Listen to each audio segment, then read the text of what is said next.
Do you ever feel like you're being manipulated by your son or daughter?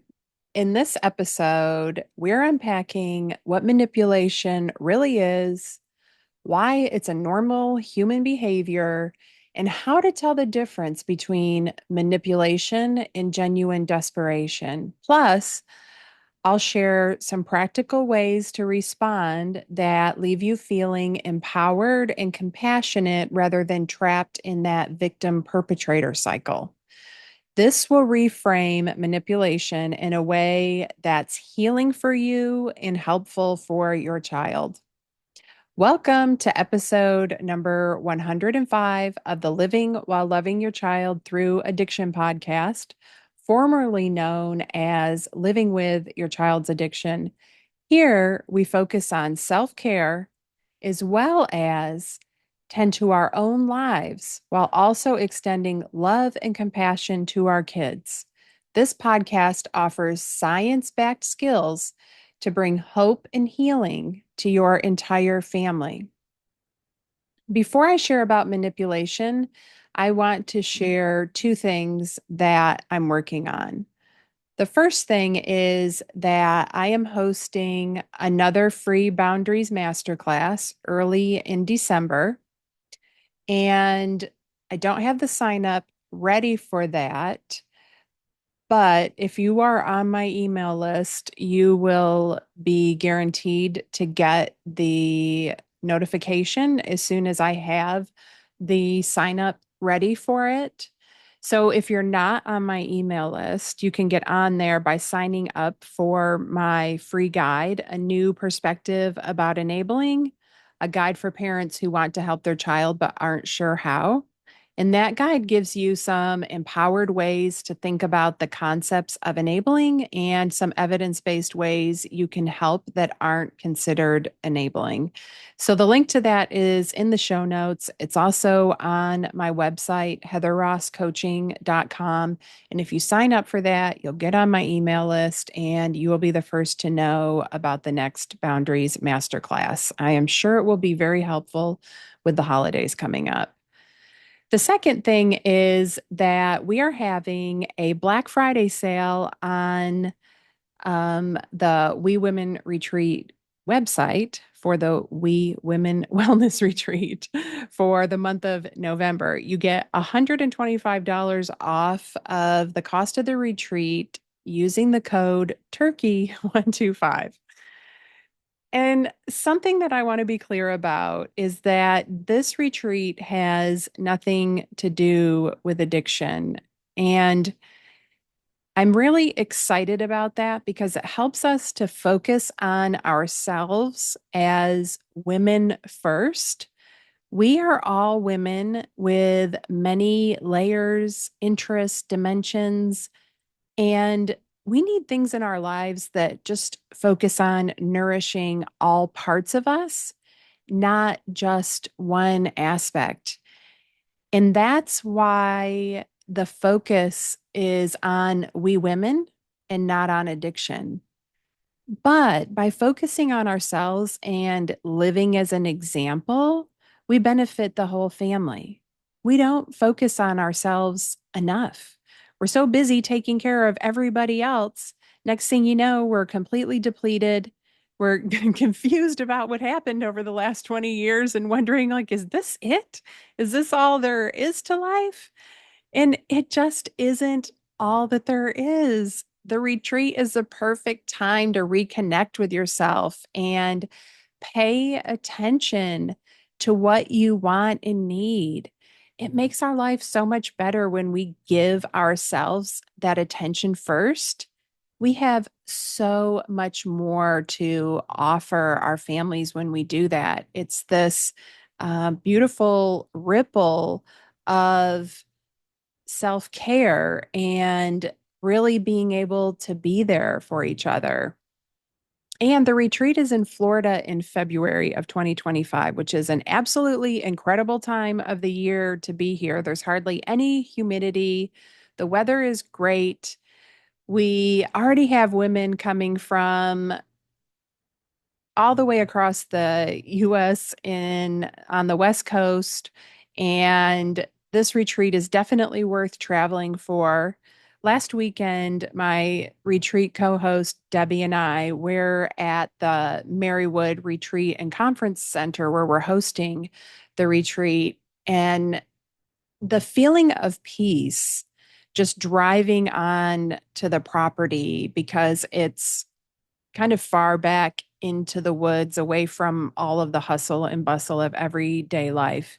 And I just felt this sense of peace being there. And it's absolutely beautiful. Everywhere you go, the views, it's right on the St. Johns River, which when you think river, I think of like a small body of water, but this looks more like a lake to me. It's very big. And I'm just really excited about sharing this very intentional experience that we have planned with everybody who attends. So you can go get all of the details at wewomenretreat.com. That link will be in the show notes. And there's also a link to it from my Heather Ross coaching website. All right, on to manipulation. The reality is that addiction often brings really difficult behaviors into our families, behaviors that can feel manipulative and self serving. So, we need a really clear perspective on those behaviors so that we can respond to them intentionally and effectively. The first thing that I want to point out is that not everybody who uses substances is a manipulator. And everything they do is not an attempt to manipulate. Labeling every action someone takes as manipulation is not only unfair, but it also builds stigma and reduces them to a stereotype. When we just call someone a manipulator, a liar, a thief, we strip them of their humanity and we see them as those labels instead of someone who has manipulated, someone who lied, or someone who has stolen something. And there's a big difference there in that wording. The words we think and say have a major impact on our experience and relationships. The way I said things the first time, when a person is a liar, that's saying like that's all they are, just strips them down to that one thing. But when they are somebody who has lied, it is just a part of them. So I want to acknowledge that seeing the distinction here can be challenging, right?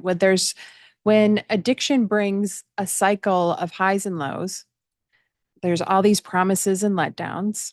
There's a lot of hurt and a lot of hope.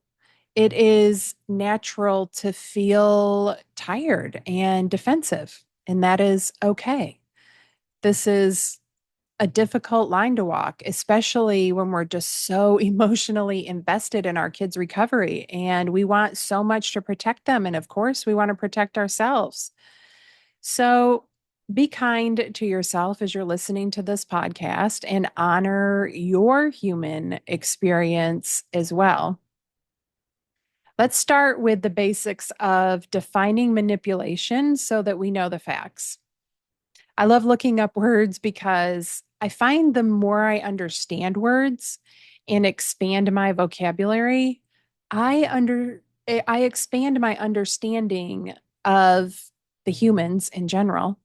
And that makes me more compassionate. And it helps me to understand myself and extend more compassion to myself as well. So, the dictionary definition for manipulation is the act of controlling or influencing someone in a way that's often skillful and unfair. And in psychology, manipulation is sometimes viewed as a tactic used to meet one's own needs or goals, often without considering the well being of others. But not all attempts to influence are inherently harmful or unfair. Sometimes that is just a way that a human is trying to meet their needs. We are all just trying to figure out how to get our needs met. And the more I learn about myself and others, the more I see how often we are misguided at getting our needs met, or in a lot of cases, have no idea how to get them met. And those misguided attempts to get our needs met can lead to more pain, and it takes us farther away from getting those needs met. For example, substance use. It is a misguided attempt to get needs met, and it usually results in more pain and further away from getting those needs met. And understanding that helps me to have more compassion for myself and others. You're probably going to get sick of hearing me say compassion, but it is such an important part of this experience. And it's such an important part of healing for everybody involved in this. And manipulation can just be a strategy that somebody turns to when they feel powerless or desperate or misunderstood. It's often a learned behavior and can happen without the conscious intent to harm anybody. So while the term manipulation often has a negative charge to it, it's not always as malicious as it sounds. So here's a perspective shift that might help. Manipulation is not something unique to addiction. It is part of the human experience. Think about when your kids were little and they were testing boundaries, even from a really young age, trying to avoid going to bed, being all extra cute around bedtime and wanting to play, or saying an extra sweet, oh, I love you, mommy, so that they can get that extra piece of candy or cake, right? These small acts of influence are often really innocent or even playful. And they are a way of our kids learning how to get their needs met. But anytime that we see a behavior that we label as just addiction related, it's automatically more painful. And if we could just see manipulation as a universal human behavior, that all the humans do it, rather than an addiction behavior, it would decrease the pain of our experience and help us to understand that while addiction might heighten certain actions, it doesn't define a person's intentions or worth. Our kids have been navigating their needs, wants, and boundaries with us, again, long before substances were ever in the picture. So, remembering that helps us to separate the person from the behavior, reminding us to see their humanity rather than just the frustration, anger, and judgment coming from seeing it as just related to addiction. So I realize that what I'm talking about here is nuanced. We have to make these nuanced discernments every day, right? We have to recognize when we're being influenced versus manipulated, when desperation is at play, or that it might be calculated intent. And this is not easy.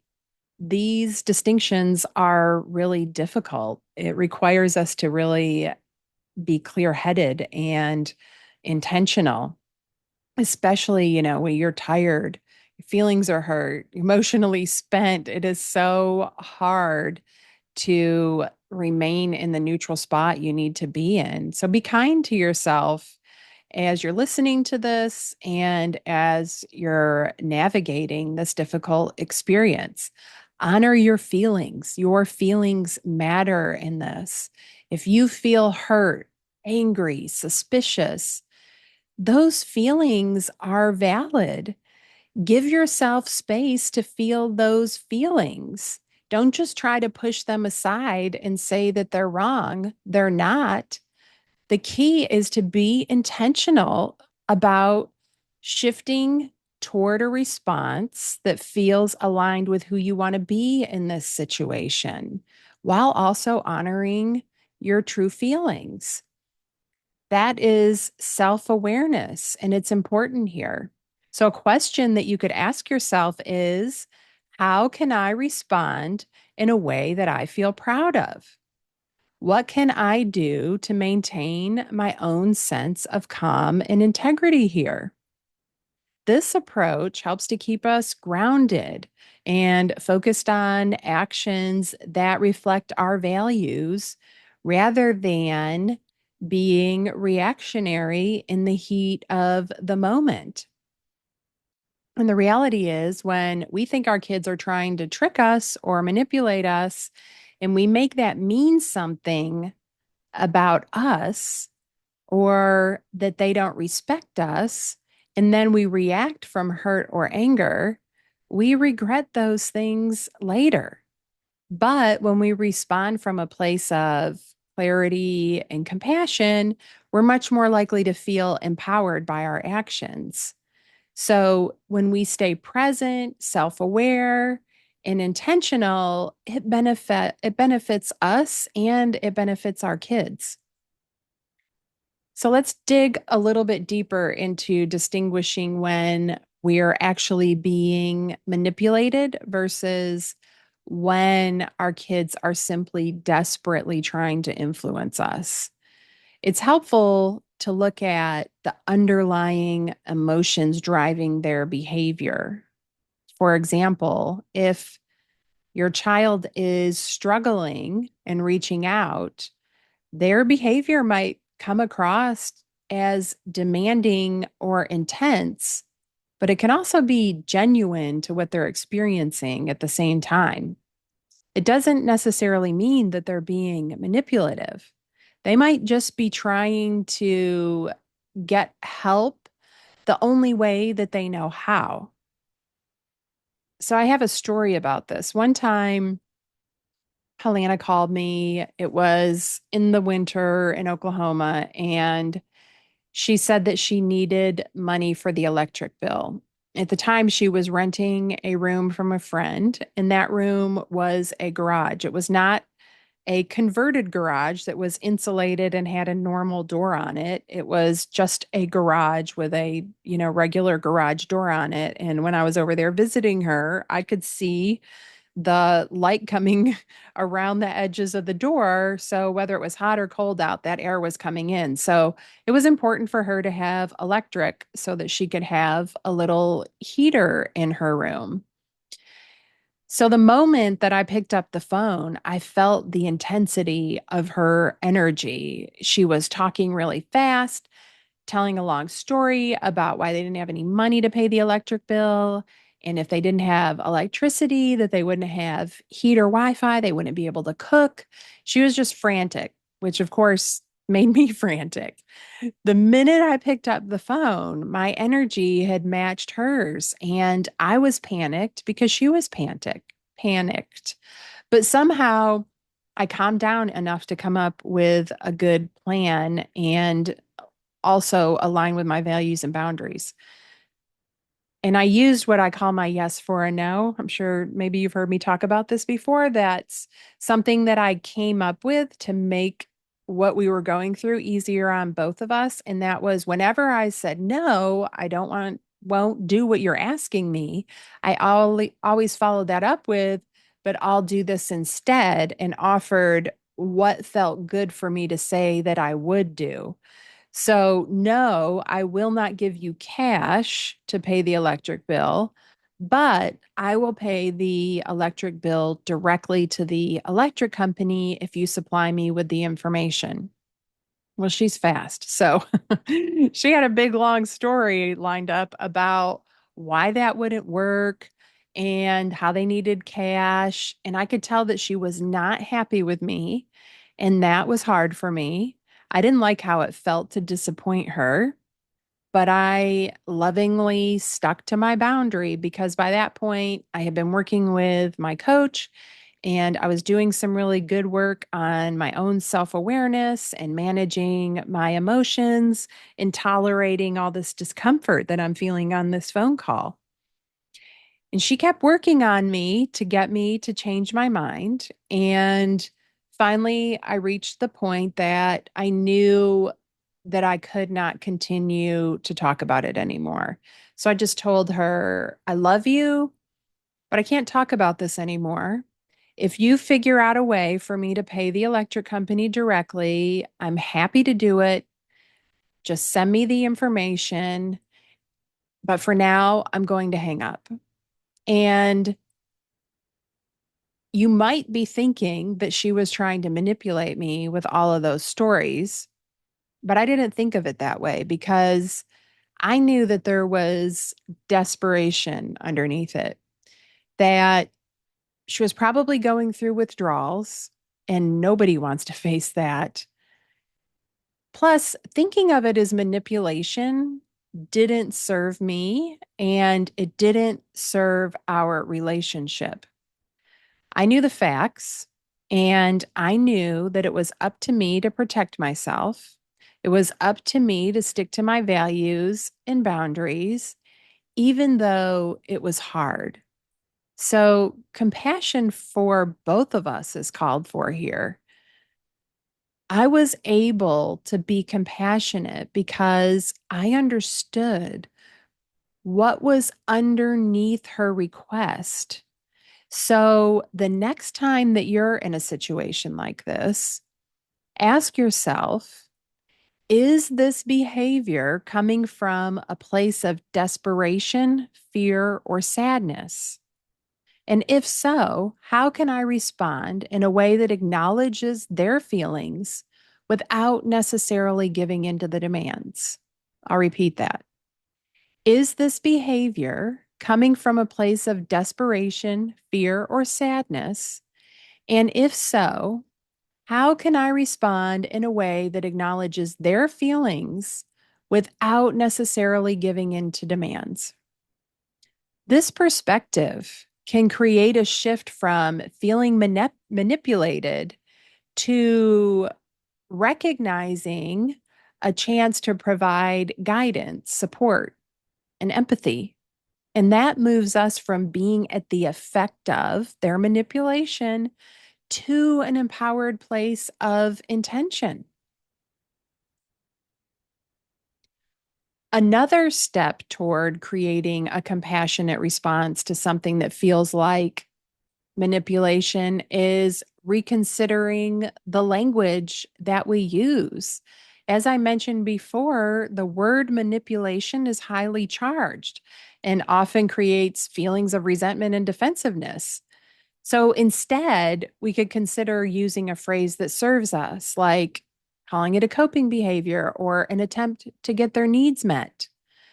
These phrases there are less charged and they allow us to see our kids' actions as part of a pattern of trying to manage a really difficult situation rather than a calculated attempt to harm us.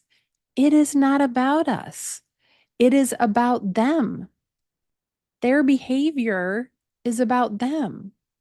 So, by being intentional with our language, the words that we say, our inner dialogue, we create an opportunity to stay curious instead of being reactive.